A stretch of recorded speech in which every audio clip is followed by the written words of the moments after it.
16장 스트레스 생리.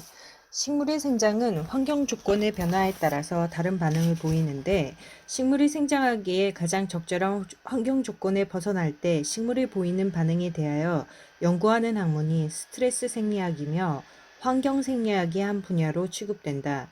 농업과 임업에서 스트레스로 인하여 농작물의 수확량이나 수목이 생장량이 영향을 받기 때문에 스트레스 생리에 관한 관심이 높다. 16-1 스트레스의 뜻과 요인.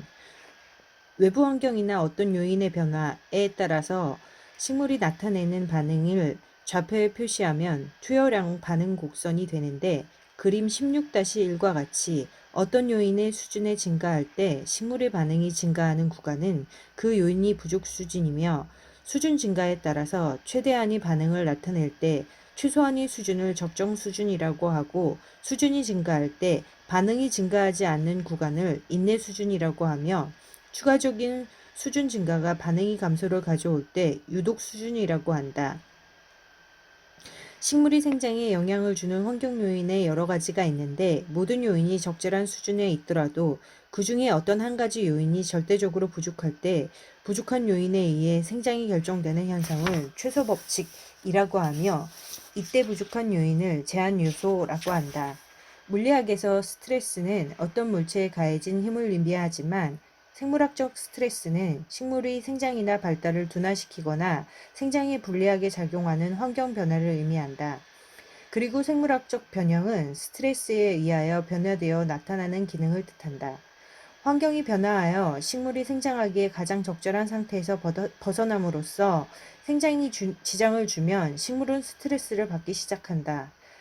식물이 생장하기에 적절한 환경은 식물의 종류에 따라서 다르기 때문에 스트레스는 상대적 개념이다. 즉, 사막지대나 고산지대에서 자라는 식물은 그러한 혹독한 환경에 이미 적응하면서 자라고 있으며, 오히려 혹독하지 않은 보통 환경에서 다른 식물과 경쟁해 생존할 수 없기 때문에 그러한 식물에게는 사막이나 고산지대의 환경이 항상 스트레스를 준다고 할 수 없다. 스트레스를 일으키는 요인에는 여러 가지가 있는데, 다음과 같이 다섯 가지로 크게 분류할 수 있으며, 이 장에서는 그 중에서도 극단적인 온도, 바람, 그리고 대기오염에 관하여 집중적으로 다루고자 한다. 16-2 고온. 식물이 생장하는 데 영향을 주는 여러 가지 환경 요인 가운데 온도가 제한 요소로 작용하는 경우가 많은데, 이것은 살아있는 세포가 제 기능을 발휘할 수 있는 온도 범위가 제한되어 있기 때문이다.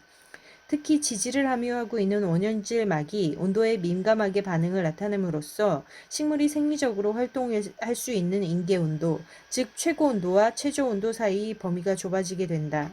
온대지방에서 자라고 있는 식물의 임계온도는 보통 0에서 35°C 정도지만, 식물에 따라서, 식물의 부위에 따라서, 그리고 생리적 대사 종류에 따라서 차이가 있다.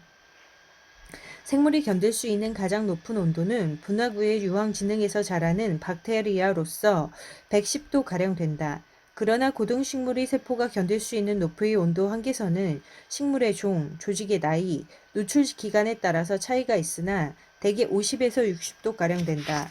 생리적으로 휴면 상태에 있거나 수분이 적은 조직은 수분이 많거나 자라고 있는 조직보다 더 높은 온도에서 견딜 수 있다.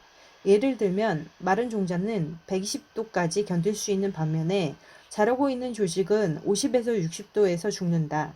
산림에서 부분적으로 온도가 올라가는 경우가 자주 있다. 여름에 검은 토양의 표면이 햇빛에 노출되면 65도씨까지 올라가며, 이때 토양 표면의 근처에 남아있는 남쪽 수간 조직은 피소를 보이며 죽는데, 대개는 형성층과 내수피 사부 조직이 괴사한다. 일반적으로 고온에 의한 피해는 세포막이 손상에서 비롯되는데, 세포막에 있는 지방질의 액화나 단백질의 변성으로 세포막이 재구시를 못하고 물질이 새어나온다. 특히 잎의 경우는 엽록체의 틸라코이드 막이 기능을 상실하여 광합성을 수행하지 못한다. 또한 고온과 더불어 나타나는 과다한 증상작용으로 인한 탄수현상에 의한 수분 스트레스도 피해 요인이 된다. 고온에 대한 인내는 식물이 고온에 노출됨으로써 생기는데, 이때 새로운 단백질이 합성된다. 고온에 의해 합성되는 단백질 열식 후 단백질이라고 하는데 박테리아부터 식물과 동물에 이르기까지 모두 비슷한 현상을 보인다. 식물을 고온으로 처리하면 30분 이내에 열식 후 단백질이 합성되며 오랫동안 지속된다. 열에 대한 인내는 이 단백질을 인내하여 생기는데 단백질과 핵산 변성이 되는 것을 방지한다고 생각된다. 16-3 저온 생물이 생육을 할 수 있는 최저 온도는 생존할 수 있는 최저 온도와 다르며 이보다 더 높다. 어떤 박테리아는 마이너스 22도씨에서 자랄 수 있으며 지휘류는 남극에서 영하 10도에서 왕성하게 광합성을 할 수 있다. 오스트리아의 알프스 산맥에서 자라는 진달류도 영하 8도에서 광합성을 할 수 있다. 생물이 생존할 수 있는 최저 온도는 그 한계가 없다고 생각된다. 왕성하게 자라고 있는 식물은 빙점 근처에서도 치명적으로 피해를 입히지만 자연적으로 서서히 순화한 식물은 아주 낮은 온도에서도 생존할 수 있다. 순화한 식물은 영하 40도에서 쉽게 생존하며 버드나무류와 침엽수류는 생존할 수 있는 최저 온도의 한계가 없다고 믿어진다. 서양 칡백나무는 서서히 온도를 낮추면 영하 85도에서도 죽지 않는다. 16-3-2 저온순화 온대지방의 수목이 가을에 천천히 낮은 온도에 노출되면 기후변화에 적응하는 저온순화 현상이 생기는데 순화된 수목이 빙점 이하에 노출될 때에는 동해를 받지 않는다. 즉, 얼음 결정이 세포 간극에 생기면서 세포 내에 있는 수분이 세포 밖으로 이동하여 얼음 결정이 중심부인 빙액에 모여 결정이 커지게 된다. 수분을 잃어버린 세포액은 농축되어 빙점이 더 내려가게 되며 탈수 현상이 있게 된다. 따라서 온대지방이 많은 수목이 동결은 약 마이너스 40도에서 일어나며 이러한 현상을 관행각이라고 한다.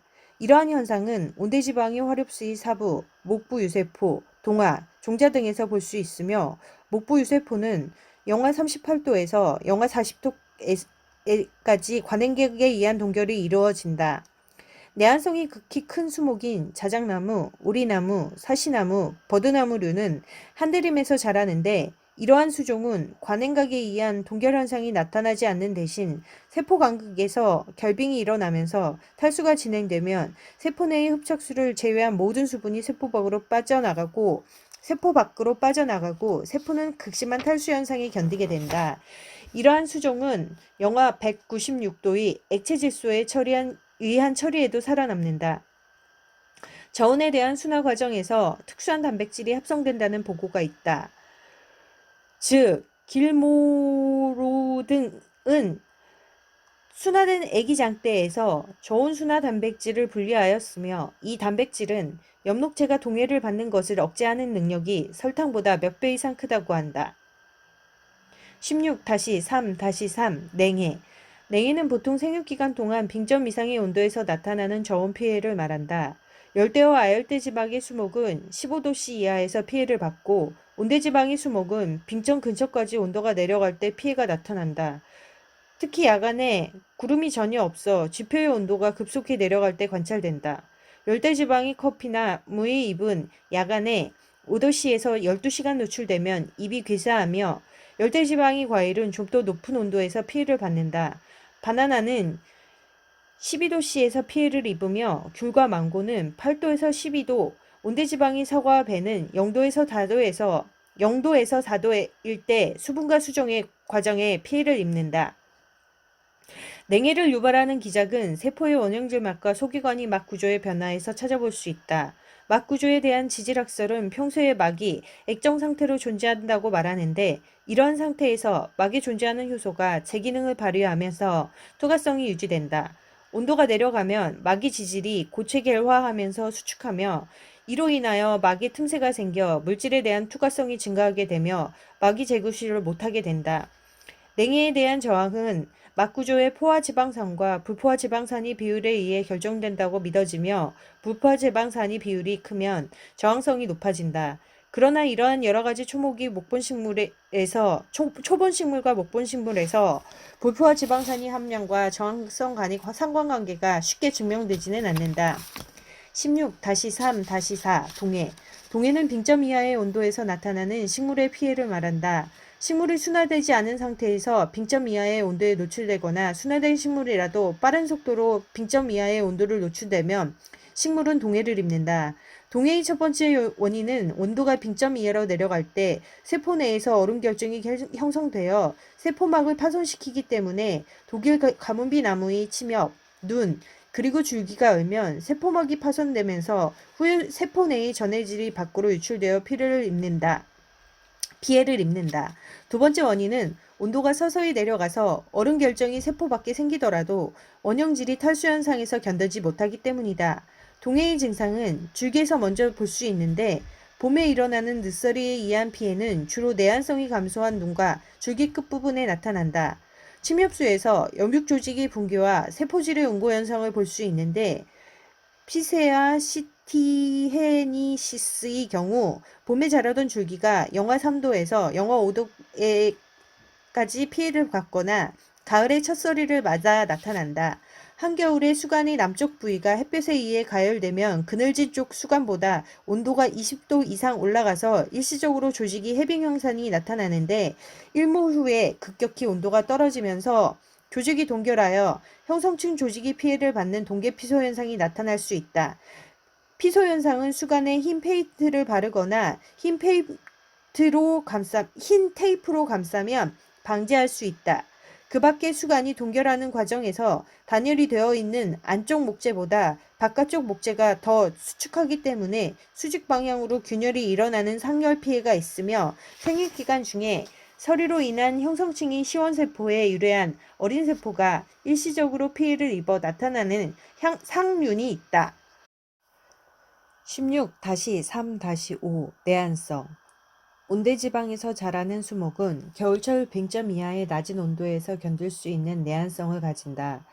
표 16-2와 같이 내한성은 위도가 높은 분포지에서 자라나는 수종, 즉 버드나무, 자작나무, 사시나무, 이깔나무, 가뭄비나무, 전나무 등에서 높게 나타나서 영하 80도까지 견딜 수 있다.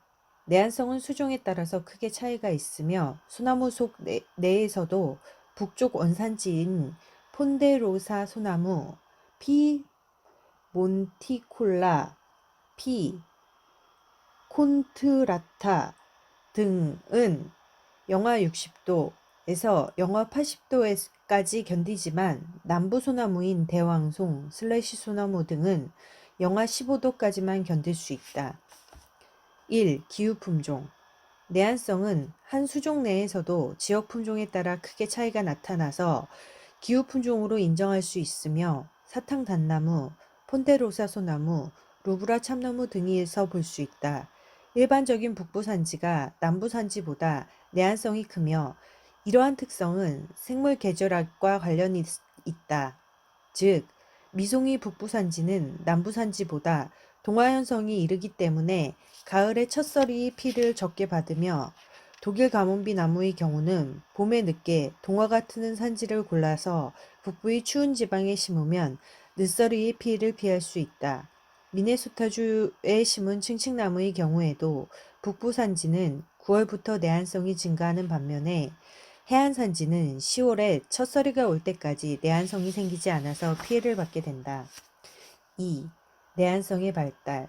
1. 발달 단계. 온대지방이 목본 식물에서 내한성의 발달 과정은 전에 3단계로 알려져 왔으나 최근에는 2단계라고 믿는 경향이 있다. 첫 단계는 가을에 일장이 짧아지면서 온도가 10도씨 정도 하강하면 수목은 생장을 정지하면서 탄수화물과 지질의 함량이 증가한다. 냉온대 지방에서 자라는 수목은 짧아지는 일정과 낮아지는 온도에 의해 내한성이 증가하며 유칼리와 같은 난온대 지방의 수종은 일장에는 반응을 보이지 않고 온도 변화에 의해 내한성이 증가한다. 둘째 단계는 빙점 가까이 온도가 내려갈 때 단백질과 막지질의 합성이 이루어지면서 구조적인 변화가 생긴다. 따라서 건강한 수목이 내한성을 제대로 갖게 되며 병에 걸리거나 무기염류가 결핍되거나 탄수화물이 축적되지 않는 수목은 내한성이 생기지 않는다. 단계적으로 내한성이 발달되면 수목은 동시에 휴면 상태에 들어가기 때문에 겨울철에 잠깐 따뜻한 기간이 계속되더라도 내한성을 유지하게 된다. 2. 생화학적 변화. 내한성이 발달되는 과정에 생기는 생화학적 변화는 여러 가지가 알려져 있으나 그 중에서 당류, 수용성 단백질, 그리고 지질의 함량이 증가하는 것을 들 수 있다. 이러한 변화로 인하여 수분 함량이 감소하고 원형질이 빈점이 낮아지면서 기후순화가 일어난다. 내한성이 증가하면서 뚜렷하게 증가하는 것은 당류이다. 당류는 전분이 가수분해로 생기며 당류 중에서도 특히 설탕의 함량이 증가하는데 아카시나무의 숲에도 그림 6-5와 같이 가을철에 당류의 함량이 늘어난다. 이것은 생장정지와 호흡작용이 감소로 인하여 탄수화물의 이용이 감소하기 때문이다.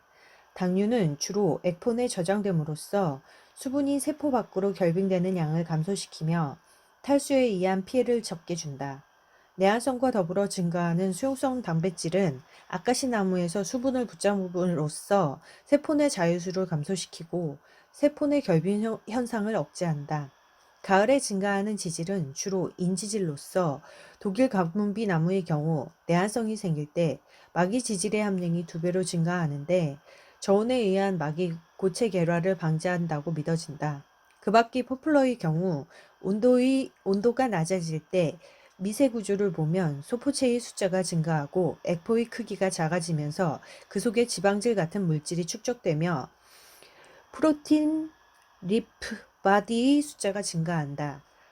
16-4 바람은 화분과 종자 비산에 도움을 준다든지 옆면이 경계층의 두께에 영향을 주어 더운 여름날 햇빛이 입일 온도가 상승하는 것을 막아주며 CO2의 확산에 의한 공급을 촉진시켜주는 긍정적인 면과 증산작용의 촉진, 풍도, 줄기의 기억류도, 기공 폐쇄, 잎이 손상, 토양 침식 등의 부정적 면이 있다.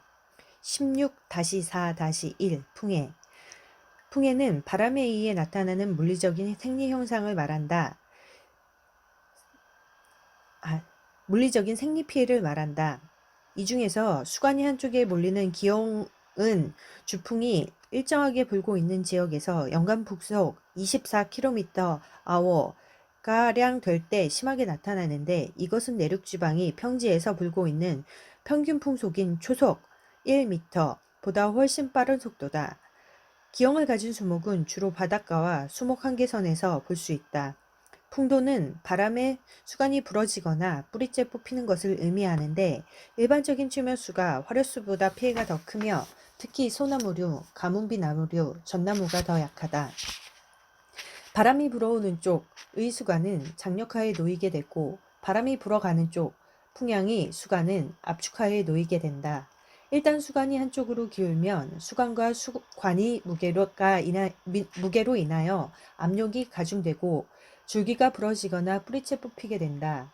이때 폭우가 동반하면 토양이 부드러워져 뿌리째 뽑히는 경우가 늘어나며 뿌리 썩은 병에 걸린 나무는 건강한 나무보다 풍도의 위험이 훨씬 크다. 즉 라디아타 소나무의 경우 뽕나무 버섯류, 금부병균으로 감염된 나무가 쉽게 쓰러지며 사시나무류의 경우에도 말굽버섯류에 의한 뿌리 썩은 병에 걸린 나무는 대부분 쓰러졌다.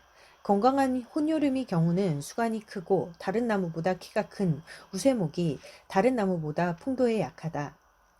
16-4-2 생장 바람은 수목이 수고 생장을 감소시킨다. 바람이 심하게 부는 곳에서 특히 수목 한계선 근처에서 수고가 낮고 포복성으로 되는 경우가 많다. 화분에 심은 살시나무류의 실험에서 초속 6m의 바람은 잎이 생장을 반으로 감소시키고 괴사현상을 유발하며 전나무류의 경우에도 잎이 생장을 감소시킨다. 수목이 형성층에 의한 직경생장은 바람에 의해 일반적으로 촉진되고 초살도가 증가한다. 수목은 평소에 바람에 노출됨으로써 바람에 대한 저항성이 증가한다. 테다 소나무를 흔들리지 않게 붙잡아 메어두면 기부의 직경생장이 감소하여 초살도가 적어지고 풍도에 대한 저항성도 적어진다. 이깔나무류의 경우에는 자유롭게 흔들리는 나무에서 목재 생산량이 더 많으며 대신 붙잡아둔 나무는 수고 생장이 더 촉진된다. 횡단면상에서 본 직경생장도 바람에 의해 불균형을 이룬다. 즉 형성층이 세포 분열은 바람이 불어가는 쪽에서 주로 일어나기 때문에 연륜이 한쪽으로 몰리는 편심 생장을 하며 긴 장타원형의 모양을 가지게 된다. 극단적인 형태의 직경 생장을 크리프레스에서 볼 수 있는데 미국 캘리포니아 해안가에서 자라는 약 300년생 몬테리 그리프레스의 경우 그림 16-3과 같이 중심 편중이 되어 바람이 불어오는 쪽으로 50개의 연륜에서 8cm 생장이 모인 반면 반대쪽으로 304개의 연륜에서 140cm 생장을 보이고 있다. 16-4-3 이상제 바람에 의해 수목이 한쪽으로 기울면 형성층이 세포 분열이 비정상적으로 편심 생장을 하여 이상제로 생산한다. 이상제는 바람이 수간을 구부리려는 힘이 저항하여 똑바로 서기 위해 나타내는 반응으로 수직 방향으로 약간만 기울어도 생긴다. 침엽수류는 수간이 기울어질 경우 바람이 불어가는 쪽에 아래쪽에 이상제가 생기는데 이것을 압축 이상제라고 하며 아래쪽 형성층이 세포 분열이 촉진되어 목부 조직이 비대해지는 반면 위쪽의 세포 분열은 억제되어 편심 생장을 한다. 해부학적으로도 정상적인 목재와 구조가 다른데 가도관이 길이가 짧고 세포벽이 두꺼워 추제 구별이 비교적 어려우며 횡단면상에서 가도관이 둥글게 보이고 세포 간격이 크다. 화렵수류는 수간이 기울어질 경우 바람이 불어오는 쪽에 이상제가 생겨 신장 이상제라 부른다. 해부학적으로 볼 때 바람이 불어오는 쪽의 교질 섬유가 다량으로 생기며 도가니 크기와 숫자가 감소하는 대신 두꺼운 세포벽을 가진 섬유의 숫자가 증가한다. 이로 인하여 편심 생장을 하는 경우도 있으나 오동나무나 개오동나무와 같이 그렇지 않은 경우도 있다. 이상제의 형성은 식물 호르몬이 재분배로 인해 유도된다. 압축 이상제의 경우 길어진 수간이 아래쪽 옥신이 농도가 증가하여 세포 분열이 촉진되고 넓은 연륜을 가지게 된다. 장화나 수간에 IAA를 처리하면 압축 이상제가 생기는데 천연적으로 생긴 이상제와 구별되지 않는다. 옥신 외에 에틸렌도 이상제 형성에 관련된다고 믿어지는데 에틸렌을 라디아타 소나무에 처리하면 압축 이상제가 생기며 스트로브 잣나무의 수간을 구부리면 에틸렌이 생산이 촉진된다. 화렵숭이 경우에도 이상제의 형성은 비슷한 호르몬 기작에 의해 형성되지만 반응이 기울어진 수간이 위쪽으로 나타난다. 신장 이상제의 경우 기울어진 수간이 위쪽에는 옥신의 농도가 감소하여 생긴다. 기울어진 수간 위쪽에 옥신을 처리하면 신장 이상제의 형성이 억제되며 대신 옥신이 기량제인 TIBA를 처리하면 이상제의 형성이 촉진되는 것으로 보아 짐작될 수 있다. 신장 이상제의 도가니 크기와 숫자가 감소하는 것도 옥신이 결핍에서 비롯된다. 16-4-4 증산작용 일반적으로 바람은 연면이 공기 경계층이 두께를 감소시킴으로써 등산작용을 증가시키는 것으로 알려져 있다. 이러한 경향은 수분 공급이 충분하고 풍속이 비교적 느릴 때 관찰되는 현상이지만 풍속이 증가하면 수종에 따라 다른 반응을 나타낸다. 트람뷰린이는 그림 16-5와 같이 여러 수종을 대상으로 하여 풍속 증가에 따른 증산량을 조사하였는데 우리 나무와 이끌나무는 풍속이 증가함에 따라 증산적용이 증가하였지만 독일 가뭄비 나무와 소나무류는 감소하였다. 특히 진달래류는 급격히 증산량이 감소하였는데 이것을 기공을 빨리 닫기 때문에 나타나는 현상이다. 바람에 의하여 기공을 닫는 속도는 수종에 따라 차이가 있다. 사탕 단풍나무는 비교적 작은 기공을 가지고 있으며 탈수가 되면 빠른 속도로 기공을 닫지만 미국 물풀의 나무는 기공이 더 크며 표면이 왁스로 덮여 있어 기공을 닫는 속도가 느리기 때문에 더 많은 증산작용을 하게 된다. 16-5 대기오염 대기오염은 아주 경미할 때에는 수목에 피해가 없거나 생장을 촉진하는 경우도 있다. 그러나 만성적으로 오염이 정도가 증가하면 광합성과 무기영양소 흡수를 방해하여 수목이 생장을 직접적으로 감소시키거나 수목이 건강 상태를 해쳐서 2차적으로 병해충의 감염을 유발한다. 더 심하거나 급성적인 대기오염은 수목을 고사시킨다. 16-5-1 대기오염 물질. 대기오염은 대기 중에 있는 물질이 정상적인 농도 이상으로 존재할 때 일컫는 말이다. 대기오염 물질은 기체, 액체 혹은 고체 형태로 존재하며 천연적으로 생기거나 인공적으로 생긴다.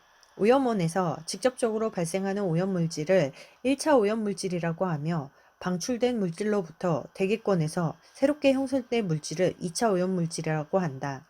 표 16-3에 수목 생장에 영향을 끼치는 여러 가지 대기 오염물질을 분류하였다. 이 표에는 탄수화물이 포함되어 있지 않은데 이산화탄소는 현재 지구 생태계에서 그 농도가 증가하고 있지만 제4장이 4-7-3항에 언급한 대로 식물에 부정적인 작용을 하지 않으며 일산화탄소는 100ppm 이하에서 식물에 피해를 주지 않기 때문에 수목의 오염물질이라고 할 수 없다. 16-5-2 병징. 수목이 여러 기관 중에서 외부 환경의 변화에 가장 예민하게 반응을 나타내는 것은 유세포가 집중적으로 모여 있으며 대사활동이 가장 왕성한 잎이다. 대기오염 물질은 기공을 통하여 잎속으로 들어가 엽조직에 피해를 주기 때문에 가장 먼저 나타나는 병징은 황화현상이다.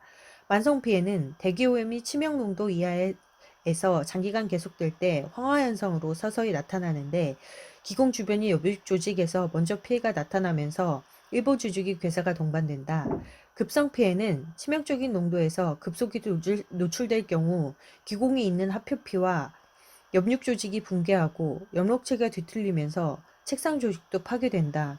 통도 조직은 비교적 피해를 적게 받는다. 오염물질의 한 가지일 경우에는 병징이 비교적 독특하게 나타나는데 혈액수의 경우 아황산가스에 노출되면 잎 가장자리 조직 연맥 사이에서 있는 조직이 먼저 황화현상을 일으킨다. 오전이 피해는 수종에 따라서 다르게 나타나지만 잎에 주근깨 같은 반점이 생긴다. 파니 피해는 잎 뒷면에 광택이 나면서 후에 청동색으로 변색된다. 불소는 기체 형태의 오염물질 중에서 가장 독성이 크게 나타나는 물질로서 체내에 계속적으로 축적되는데 황화현상이 잎 가장자리에서 중륙을 따라 안으로 확대된다. 침엽수의 잎은 화렵수만큼 특징이 잘 나타나지 않지만 아황산가스의 경우 잎의 끝부분이 젓갈색으로 변한다. 만성적인 피해가 계속되면 1년생 이상 된 잎이 대부분 고사하고 당년생 잎만 낳게 된다. 잎이 표면에 있는 왁스층은 천연적으로 마모되지만 산성비나 대기오염 물질에 의해 마모가 촉진되어 왁스층의 두께가 얇아지고 물방울층과 접촉각이 커진다. 왁스층이 붕괴되면 잎에서 여러 가지 물질이 용탈되어 영양소 결핍이 나타나기도 한다. 표 16-4에 여러 가지 오염물질이 병징, 독성, 기작, 병징, 독성, 기작, 급성 피해를 일으킨 발당 농도를 표시하였다. 16-5-3 독성 기작 1. 아황산가스. 아황산가스는 기공으로 흡수되면 엽육 조직 표면의 수분에 용해되어 일부는 중아황산염으로 대부분 삼산화황의 형태로 변한다. 식물은 삼산화황을 해독하기 위해 황산으로 산화시킨 후 황대사 과정으로 이용하거나 황화수소로 환원시켜 기체 형태로 배출시킨다. 삼산화황을 환원시키는 데에는 설퍼레이트 리덕테이지와 화합성에 관련하는 환원된 페로덕신이 사용되기 때문에 광합성 작용이 방해를 받는다. 특히 페로덕신은 광합성의 전달 기능을 담당하는데 이 과정에 방해되면 여러 가지 독소가 생성되어 효소 기능과 막의 기능을 방해한다. 삼산화황은 케톤이나 알데히드에 반응하여 하이드록설포네이트를 형성하는데 이것이 DNA와 RNA 피리미딘과 반응한다. 위와 같은 복합적인 생화학적 변화로 인하여 가뭄비 나무의 경우 기공이 계표작용도 이상을 초래하며 기타 아미노산 대사, ATP 대사 등을 비정상적으로 만든다. 2. 질소화합물.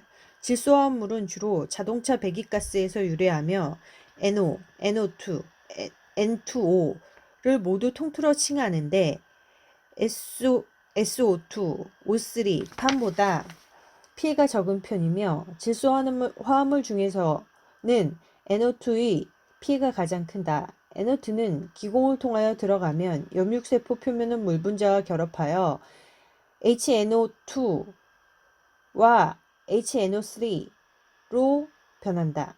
독성은 낮은 pH로 인해 나타나기도 한다.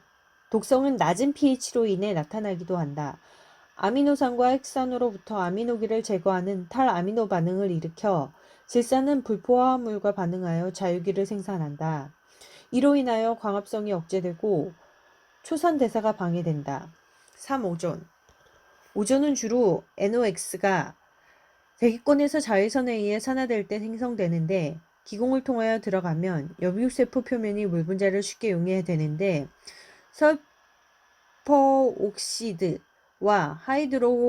하이드록시 레디컬 같은 자유기를 형성한다.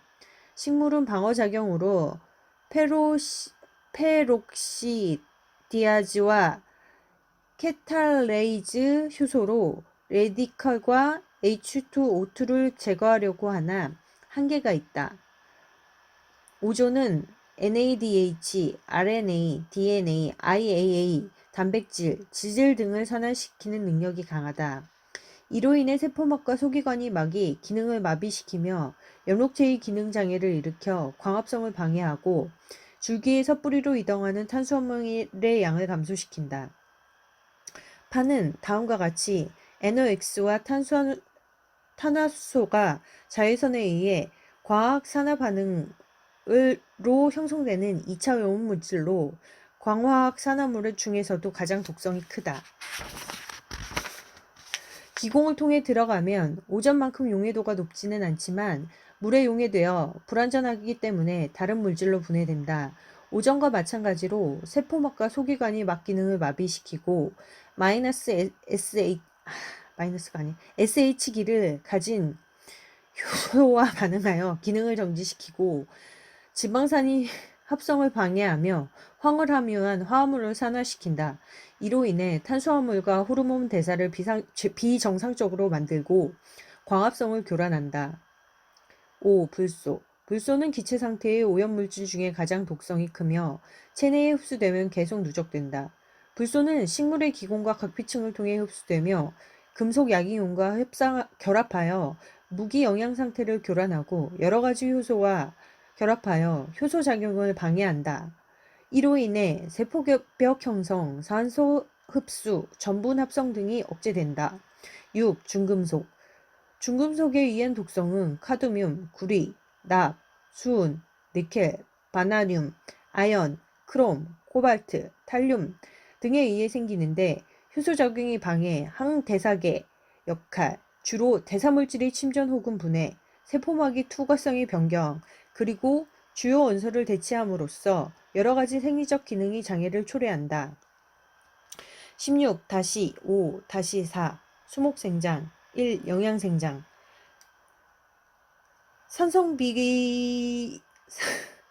산성비에는 대기오염물질인 아황산가스와 질소산화물이 햇빛에 의하여 산화되어 황산기와 질산기를 형태로 존재하며 산림에 산성비가 내린 초기에는 비료의 역할을 하기 때문에 수목이 생장이 촉진되는 경우가 자주 있다.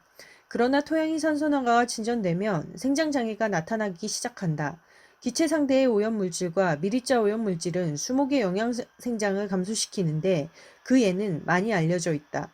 테다소나무의 경우 산성비와 오존으로 인하여 수구 생장이 감소하였으며 은단풍과 미류나무는 오존에 노출되면 이비 생장이 감소한다. 이러한 생장 감소는 자작나무의 경우에는 오존으로 엽식조직이 파괴되면서 가스교환이 장애를 받음으로써 나타난다. 피해를 받은 가뭄비나무의 잎에는 옥신이 함량이 감소한다. 오염물질은 수목의 직경생장에도 영향을 주는데 낙엽송, 적송과 해송의 경우 SO2에 노출되면 직경생장이 감소한다. 불소도 미송에서 직경생장을 감소시킨다. 뿌리 생장도 대기 오염물질에 의해 둔화된다. 미송의 경우 오존과 SO2에 노출되면 탄소 동화물질이 뿌리로 이동하지 않아 뿌리의 호흡량이 감소하며 테다소모나무의 경우 균균 형성이 저하된다. 참나무 균균이 형성도 SO2에 의해 감소한다.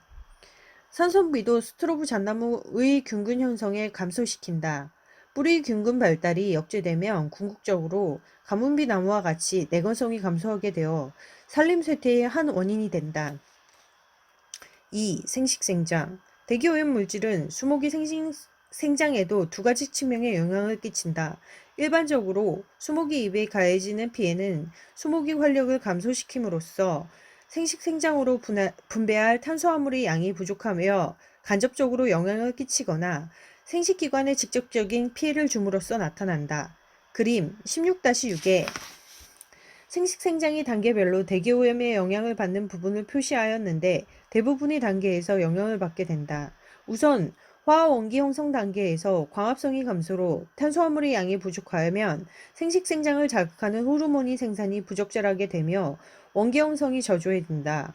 화분간의 생장은 대기오염으로 부진해지는데 0.225 ppm이 SO2에서 화분간이 발화가 저조해지면서 단풍나무류도 산성 연무 처리로 비슷한 경향을 보였다.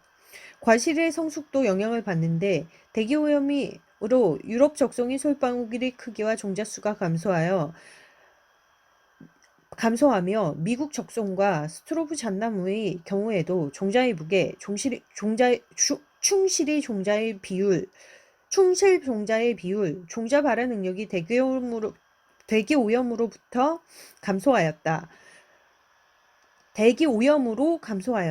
종자의 발화율도 대기오염으로 감소하는데 미국 적송을 5ppm의 SO2로 처리할 때 발화율이 반으로 감소하였다. 산림의 수종 구성도 대기오염이 생식생장에 영향을 줌으로써 변천하게 된다. 예를 들면 캐나다 뉴펀들랜드 지방이 인광석 광산 근처의 불소의 오염으로 인하여 치명수 종자 생산이 저조하여 화렵수로 대체되는 것이 관찰되었다. 16-5-5 조직용탈. 조직용탈은 강우, 이슬, 연무, 안개 등의 수용액에 의해 조직 내의 물질이 조직 밖으로 빠져나가는 것을 의미한다. 강우는 조직 내의 무기염을 용탈시키는데 모든 종류의 필수 원소가 용탈되지만 그 중에서 특히 K가 가장 많이 용탈되어 그 다음으로 칼슘, 마그네슘, 망간이 용탈되며 그 밖에 당, 아미노산, 유기산, 호르몬, 비타민, 페놀류 등의 유기물도 용탈된다. 대기오염 물질은 수목의 잎표면이 각비침 왁스를 침식시켜 용탈 조직을 유도하여 수간류와 통과우량은 여러가지 물질을 용해시켜 씻어내린다. 독일 가뭄비 나무의 경우 산성비로 칼륨, 마그네슘, 망간, 아연이 용탈되어 영양분의 불균형을 초래하여 잎이 황화 현상을 가져온다. 이때 이산화황이나 오존과 같은 산화물질이 산성비와 함께 작용하면 용탈 작용이 가속화된다. 16-6 산림쇠퇴. 산림쇠퇴란 넓은 지역에서 자라나는 한 수종 혹은 여러 수종의 수목에서 활력이 점진적으로 혹은 급격히 감퇴되거나 집단적으로 고사하는 현상을 말하며 산림고사라고도 한다. 산림쇠퇴 현상은 5천여 년 전 유럽의 느릅나무에서 그리고 4,800년 전 북미주의 솔송나무와 1940년대 자작나무에서 발생한 적이 있다.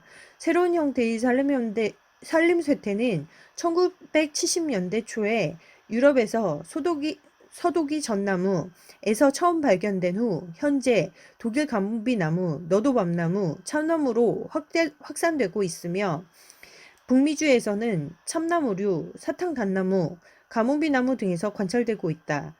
산림쇠퇴의 특징은 분포가 불규칙하며 주로 성숙림에 관찰되고 생물적 그리고 무생물적 스트레스 요인에 의해 복합적으로 나타내는데 무생물적 요인에 의한 쇠퇴가 시작된 후 최종적으로 생물학적 요인에 의해 수목이 죽어버리게 된다. 16-6-1 증상. 산림쇠퇴의 증상으로 가장 눈에 띄는 것은 수목의 활력 감소와 고사이다. 증상을 좀 더 자세히 분석해보면 다음과 같은 요약을 할 수 있다.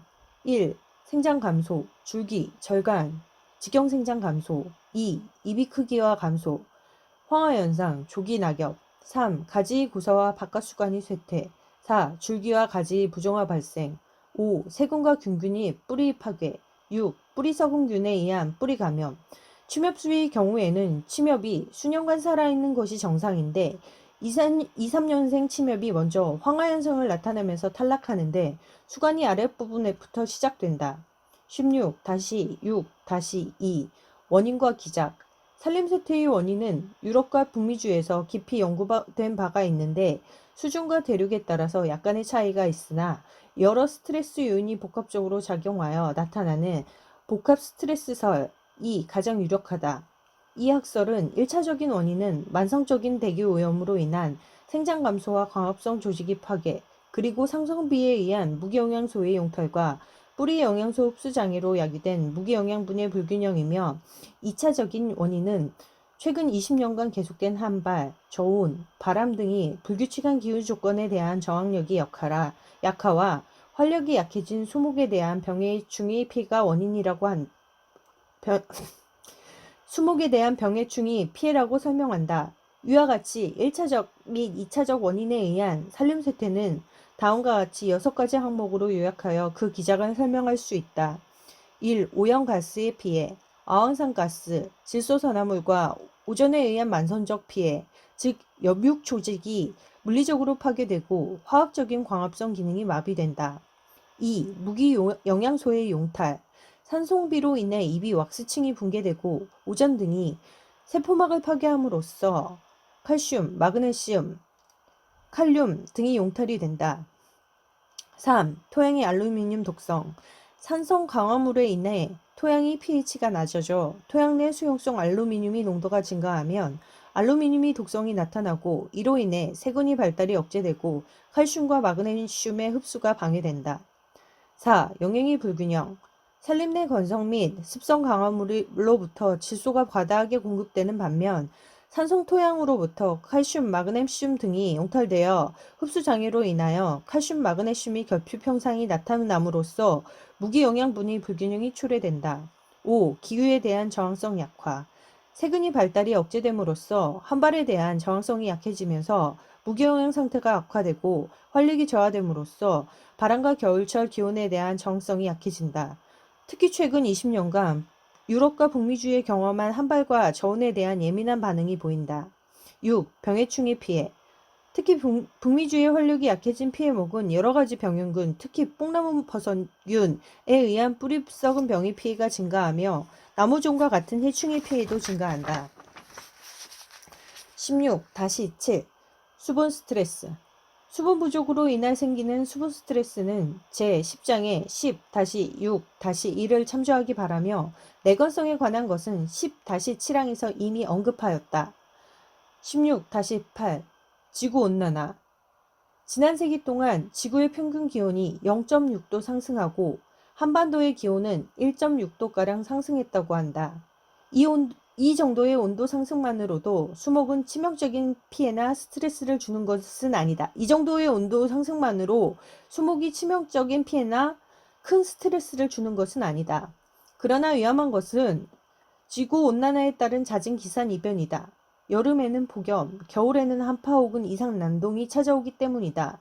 건강한 산림수목은 어느 정도의 온도 변화, 특히 한파를 감내할 수 있다. 문제는 여름철 폭염과 겨울철 이상 난동 시 동반되는 가뭄이다. 지구온난화로 인한 가장 심각한 문제는 결국 수분 부족 현상이다. 한국과 같이 경사지에만 숲이 만들어져 있고 과거에 산림이 파괴되어 표토가 씻겨나간 토심이 얕아진 산림에서 수분 부족은 자주 관찰된다. 특히 장마가 끝난 8월과 9월, 폭염 중에 나타나는 가뭄과 따뜻한 겨울 동안 비가 오지 않을 때다. 강우가 동반되지 않은 건조한 이상난동이 찾아올 때 낙엽수인 참나무류는 증산작용을 하지 않지만 상록수인 소나무와 잣나무는 증산작용을 하기 때문에 수분 스트레스를 심하게 받는다. 결국 해토가 된 후 봄철에 잎이 누렇게 죽는 현상이 발생하여 마치 추운 겨울이 동계건조 증선과 흡사하지만 정반대로 지구온난화로 인한 피해다. 따라서 옮겨 심은 나무는 이상란동과 가뭄이 함께 동반할 때에는 겨울철에도 관수를 해야 한다.